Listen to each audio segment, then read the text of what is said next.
Shkeljet e ligjit që mbrojnë mjedisin natyror, tokën, ujin, pyjet dhe ajrin mbeten një realitet flagrant që vazhdon të mos ndërshkohet. Ky është konkluzioni një serie prej 5 studimesh të prezantuara nga një koalicion organizatash të shoqërisë civile, të udhëhequra nga Qendra Burimore e Mjedisit, të cilat kanë skanuar çdo hallk të sistemit, nga inspektorët e terrenit deri te gjyqtarët e apelit. Krimi mjedisor mbetet një krim i pa adresuar, shpesh mbetet pa autor dhe vonesat në procesin e trajtimit të tij si krim mjedisor janë aq të gjata sa humbet kuptimi i të gjithë veprës së krimit mjedisor. Ndërsa kapitulli i mjedisit është një nga më të vështirë dhe teknikët në procesin e integrimit europian të Shqipërisë, raporti e vë theksin tek problematikat që kërkojnë ndërhyrje urgjente. Brenda kapitullit 27 që është për mjedisin, është parafrimi ligjor për zbatimin e direktivës së krimit mjedisor.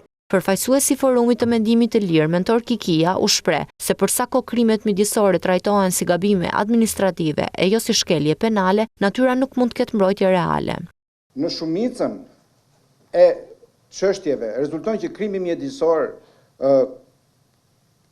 llogaritet thjesht si dëm ekonomik.